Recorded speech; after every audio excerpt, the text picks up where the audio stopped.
segmento en el que entramos en el mundo de los cuentos, de los libros, de los autores, de las novelas, de las historias. Estamos con Jorge Sandoval, nuestro primer encuentro del 2022. Jorge, qué gusto tenerte aquí con nosotros una vez más y arrancamos una nueva temporada, Ciudades y Literatura. Bienvenido, Jorge, ¿cómo estás? Hola Clara, ¿cómo te va? Muy buenas tardes para ti, muy buenas tardes para todos los radioescuchas. Quiero saber si se me escucha bien desde acá donde estoy. Te escuchamos. La conexión está buenísima. Buenísimo. Bueno, la máquina de leer les da la bienvenida a este nuevo año a todos, esperando que sea una oportunidad para todo, para iniciar nuevos proyectos o como para culminar esos que se vieron suspendidos el año pasado o comenzar nuevas lecturas. Una lectura nueva siempre es como un viento fresco, un hálito que nos traslada a otras perspectivas. Y que por eso ha sido importante leer.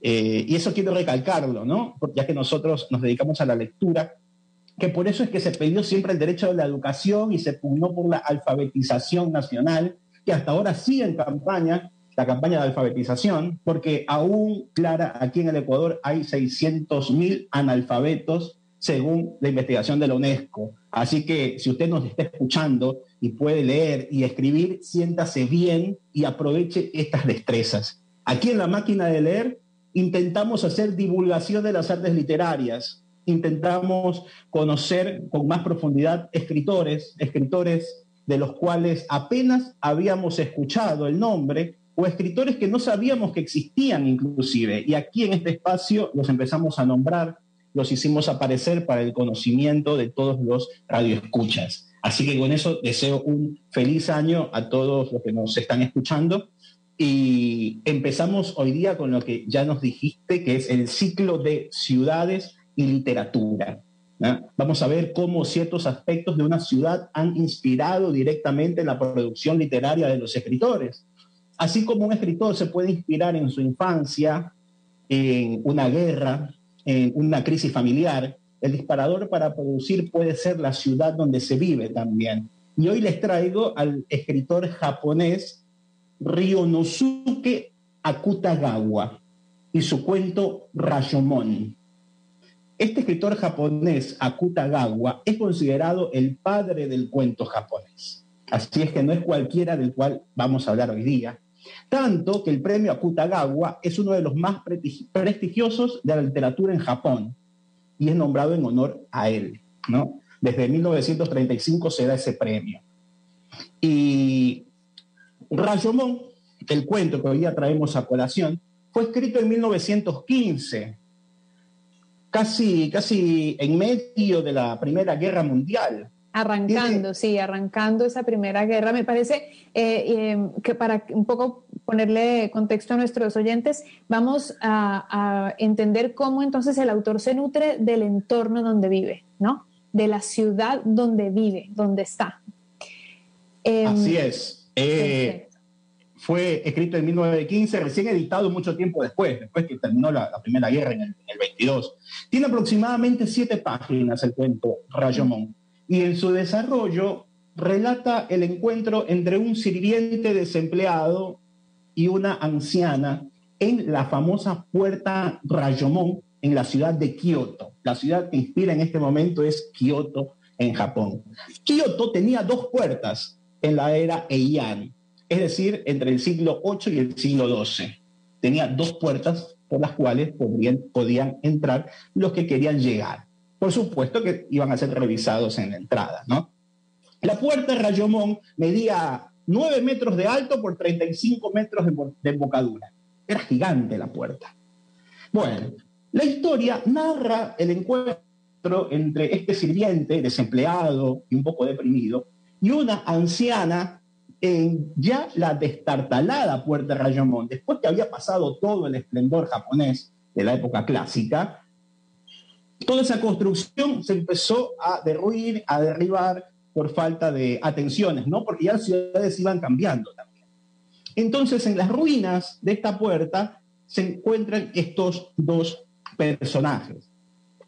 En esta puerta, después que ya no fue utilizada más para la entrada y salida de Japón, empezaba a a ser utilizada por gente que no tenía casa, inclusive hasta decían que se arrojaban cadáveres no reclamados.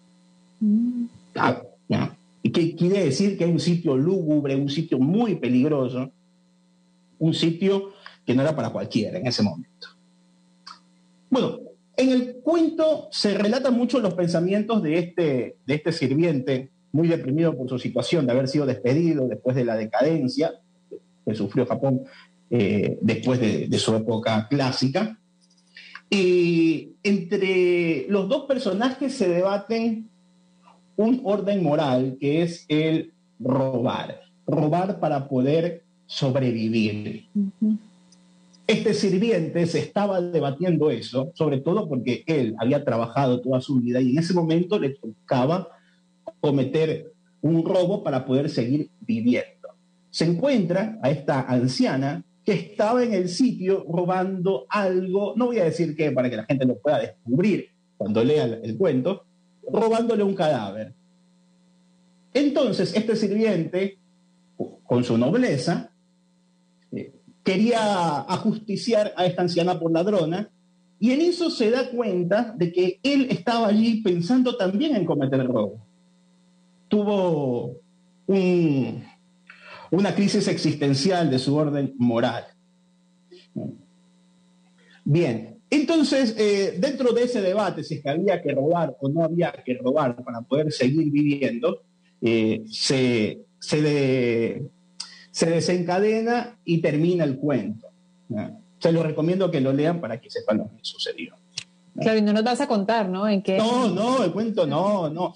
Lo que sí vamos a hablar en este momento es lo que a los efectos sucedió en la producción cultural en Japón, este cuento Rashomon. Porque este cuento y ese debate moral por parte del personaje del sirviente, después de haber caído en la ruina total, la ciudad de Kioto, fue inspirador para el director de cine Akira Kurosawa y hacer una película, producir una película de nombre Rashomon, que sucedía justo en medio de esas ruinas de la puerta Rashomon. Para poder configurar la película, este director tomó también otro cuento que se llama En el bosque, que también lo recomiendo, ¿no?, de este escritor, el cuento Rashomon y el cuento En el bosque. La trama del cuento En el bosque es que sucede un crimen y llaman a declarar a distintas personas alrededor de ese crimen y cada personaje da una versión distinta del crimen. Una versión distinta pero no menos real. ¿No? Lo que quiere decir que este director, Kurosawa, toma las puertas de Rashomon en Kioto y toma la trama de En el bosque para construir esta película en el cual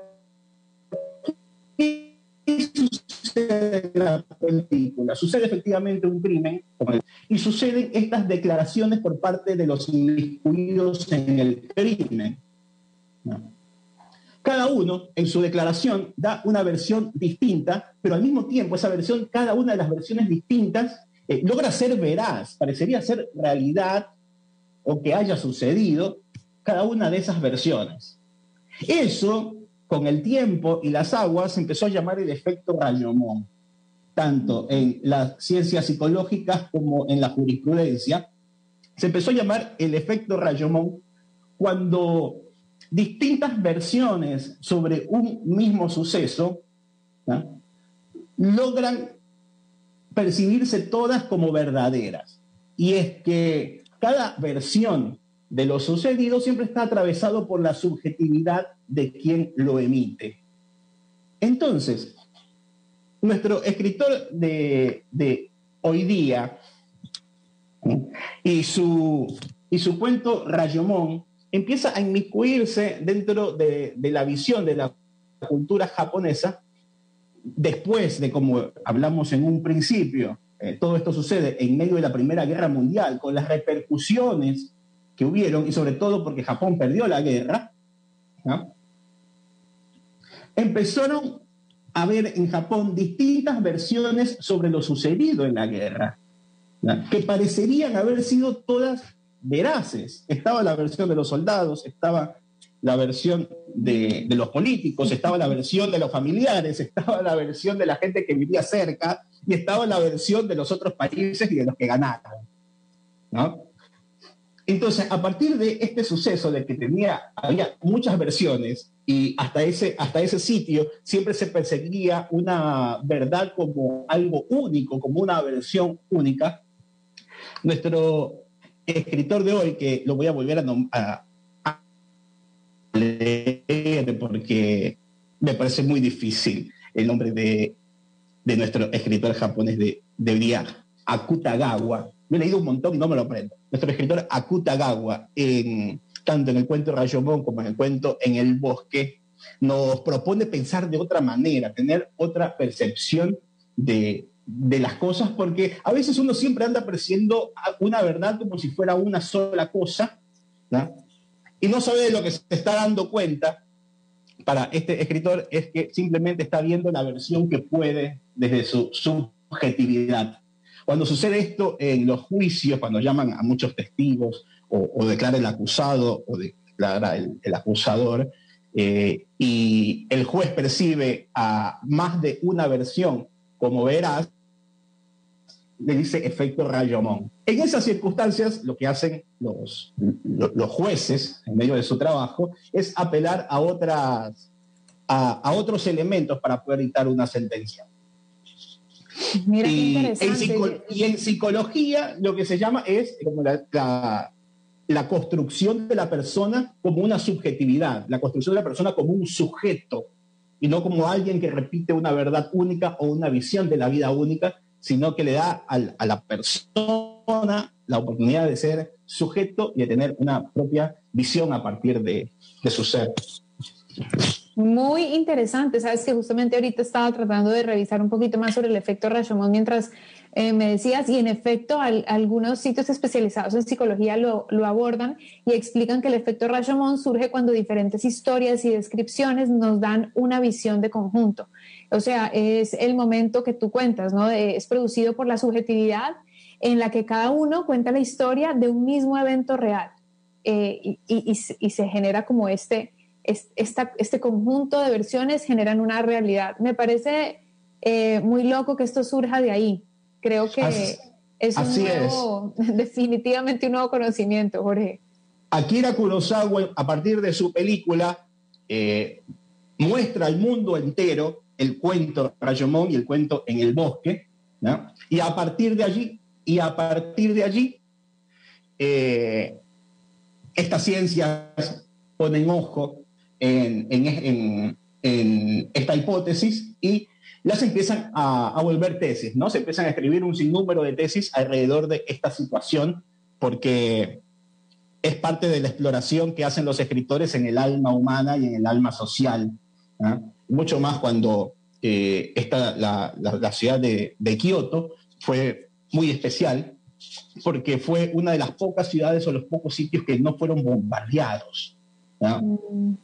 Es una ciudad que rápidamente se recuperó de la pérdida de la guerra y él se dio cuenta de que esta ciudad tenía una opinión sobre la guerra muy distinta que las otras ciudades, ¿no? Entonces siempre hay versiones, ¿no?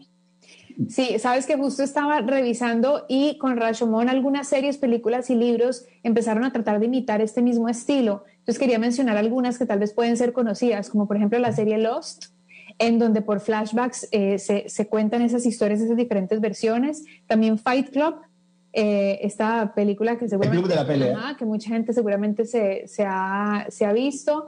Y hay otras que yo no me he visto, una que se llama The Affair, otra que se llama Cautivos del Mal, que tampoco la conozco. Y bueno, hay algunas películas que se inspiraron en este efecto Rashomon, que es utilizado para referirse en esas situaciones vistas como de diferentes sujetos, en otras palabras. Hay otra película que también es del director del Club de la Pelea, que se llama Perdida, que también te la recomiendo. No, ni idea, esa película. Del director David Fincher, también. Esta situación de de narrar un mismo suceso desde distintas versiones, desde distintos puntos de vista, con el tiempo se volvió un procedimiento más literario y el cine lo tomó y hoy en día es un procedimiento de narración cinematográfica. Muy chévere, muy chévere. Jorge, mira todo lo que sacamos solamente de conocer un autor con su ciudad. Bueno, sacamos es en plural, sacamos es mucho decir, sacaste. Yo estuve como oyente absoluta de tu narración y me pareció súper chévere porque primero yo no conocía, realmente tengo que confesar que yo nunca había leído nada de este autor. No conocía el efecto, no tenía mayor información sobre este efecto y su vínculo con la psicología o tú decías como con el área legal, ¿no? Y también porque increíble pensar que una narrativa de un cuento de 7 páginas inspire a un director como Kurosawa y al mismo tiempo a otras películas y series y libros. O sea, ahí es cuando tú te das cuenta del impacto de una sola obra. Así es, muchas veces, por no decir siempre, los autores cuando están escribiendo o están experimentando con ciertos procedimientos no saben a dónde va a llegar su obra. Y eso también es lo valorable y es interesante de aprender, que siempre hay que hacer, siempre hay que probar, que investigar cosas nuevas y uno no sabe a dónde puede llegar su descubrimiento. Todo es un aporte a la humanidad, ¿no? Todo siempre es un aporte. Jorge, tengo que felicitarte. No, hay que felicitar este espacio. Yo creo que es el espacio por todos los que escuchan y por nosotros que estamos acá también. Pero tengo que felicitarte también porque hemos terminado nuestro segmento de inicio a fin sin tener que hacer una parada con freno de mano. De verdad que yo te lo prometí. Sí. Recuerdo que te lo prometí que íbamos a hacer como que entre todo el capítulo de La Máquina de Leer en el tiempo justo, en el tiempo correspondiente. Y eso también merece un aplauso para nosotros, para mí. Merece un aplauso total. Para Rashomon, y que me ha permitido experimentar lo que es terminar a tiempo el segmento. Increíble, chéverísimo. Bueno, esto apenas es el inicio de esta serie que se viene de Ciudades y Literatura. Entonces, queremos invitarlos a que nos sigan viendo en nuestra Máquina de Leer, pero también quiero invitar a quien quiera conversar contigo sobre estos temas a tus redes sociales, así que no te olvides, por favor, de mencionarlas. Así es, estoy en Instagram como jorgesandoval.taller y lancé un taller de escritura que empezamos desde la próxima semana, así que quienes se quieran alistar a un taller de escritura donde vamos a poder leer, analizar y experimentar todos estos procedimientos, siempre charlamos aquí en La Máquina, se escriban al taller de escritura. Lo pueden hacer allí mismo escribiéndome por mi Instagram, jorgesandoval.taller. Perfecto. Igual si hay alguien de nuestros oyentes que no tiene de casualidad Instagram, sería bueno que tal vez se puedan comunicar con nosotros en la radio y nosotros les vamos a dar el número o el correo de Jorge para que ustedes puedan inscribirse. Así que no hay forma de perderse. Jorge, te agradezco. Nos vemos en nuestra próxima Máquina de Leer. Ten la lista. Nos vemos. Muchas gracias a todos. Buen día y buen fin de semana.